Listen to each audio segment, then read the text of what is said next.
ഉരുളക്കിഴങ്ങ് കൊണ്ട് എളുപ്പത്തിൽ റെഡിയാക്കി എടുക്കാൻ പറ്റുന്ന ഒരു സ്നാക്കാണ് ഇന്ന്. ഇത് റെഡിയാക്കാൻ വേണ്ടിയിട്ട് 3 ഉരുളക്കിഴങ്ങ് തൊലിയൊക്കെ കളഞ്ഞിട്ട് ഇതുപോലെ റൗണ്ടിലൊന്ന് ചെത്തിയെടുക്കുക. ഒരുപാട് തിന്നായി പോവരുത്, ചെറിയൊരു കട്ടിക്ക് വേണം ഇത് ചെയ്തെടുക്കാൻ, ഒരുപാട് കട്ടിയായി പോവരുത്.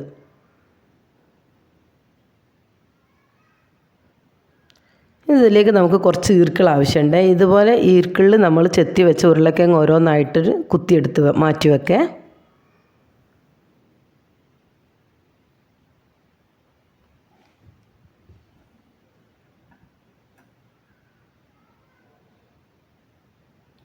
ഇങ്ങനെ എടുത്ത് വെച്ചിട്ട് ഉരുളക്കിഴങ്ങ് നമുക്കൊന്ന് വേവിച്ചെടുക്കണം. അതിനായിട്ട് കുറച്ച് വെള്ളം അടുപ്പിൽ വെച്ചിട്ട് അതിൽ ഉപ്പിട്ട് കൊടുക്കുക. ഇതൊന്ന് തിളച്ച് വരുമ്പോൾ നമുക്ക് റെഡിയാക്കി വെച്ച് ഉരുളക്കിഴങ്ങ് ഒന്ന് മുക്കി വെച്ച് കൊടുക്കുക.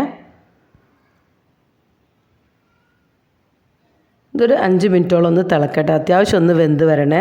ഒരു 75-80% ഉരുളക്കിഴങ്ങ് ഒന്ന് വെന്ത് വരണം. ഇതൊന്ന് ഊറ്റി വെച്ചതിന് ശേഷം നമുക്കൊരു ബൗളിലേക്ക് 1 ഗ്ലാസ് മൈദ, ഒരു 1/4 ഗ്ലാസ് കോൺഫ്ലവർ പൗഡർ അല്ലെങ്കിൽ അരിപ്പൊടി ആയാലും മതിയേ, 2 ഏലക്ക, കുറച്ച് പെരിഞ്ജീരകം,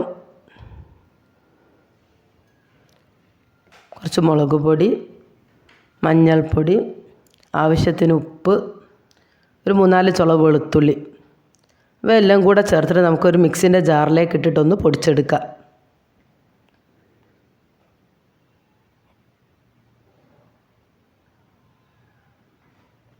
ഇങ്ങനെ പൊടിച്ചെടുത്ത മൈദ നമുക്കൊരു 2 ടേബിൾ സ്പൂൺ വെള്ളം ഒഴിച്ചിട്ട് ഒന്നൊരു പുട്ടുപൊടിൻ്റെ പരുവത്തിലൊന്ന് കുഴച്ചെടുക്കാം.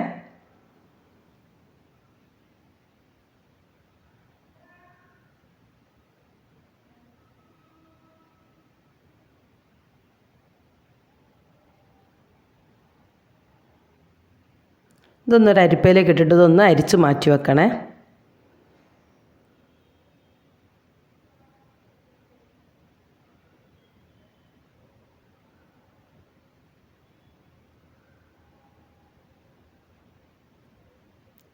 ഇതൊന്ന് അവസാനം കോട്ട് ചെയ്യാൻ വേണ്ടിയിട്ട് ഇതൊന്ന് മാറ്റി വെക്കാം.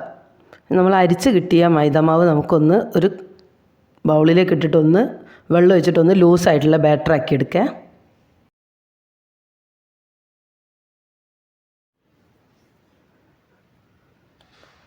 ഇനി ഈ ബാറ്ററിലേക്ക് നമുക്ക് വേവിച്ച് വെച്ചിട്ടുള്ള ഉരുളക്കിഴങ്ങ് ഓരോന്നായിട്ട് ടിപ്പ് ചെയ്ത് കൊടുക്കുക.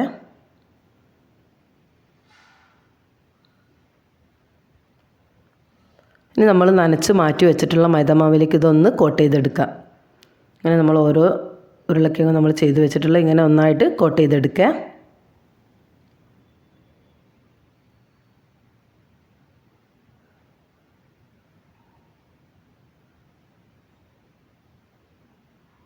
നല്ല ടേസ്റ്റി ആയിട്ടുള്ളൊരു സ്നാക്കാണ് ഇത്. വളരെ എളുപ്പത്തിൽ റെഡിയാക്കി എടുക്കാനും പറ്റുക നല്ല ക്രഞ്ചി ആയിട്ടുള്ളൊരു സ്നാക്കാണിത്. ഇനി നമുക്കിതൊന്ന് ഓരോന്നായിട്ട് പൊരിച്ച് കോരാം. വീഡിയോ ഇഷ്ടപ്പെടുകയാണെങ്കിൽ ഒന്ന് ലൈക്ക് ചെയ്ത് സബ്സ്ക്രൈബ് ചെയ്ത് സപ്പോർട്ട് ചെയ്യണേ. നല്ല ടേസ്റ്റി ആയിട്ടുള്ള ഈ ഒരു സ്നാക്ക് എല്ലാവരും ഒന്ന് ട്രൈ ചെയ്ത് നോക്കണേ.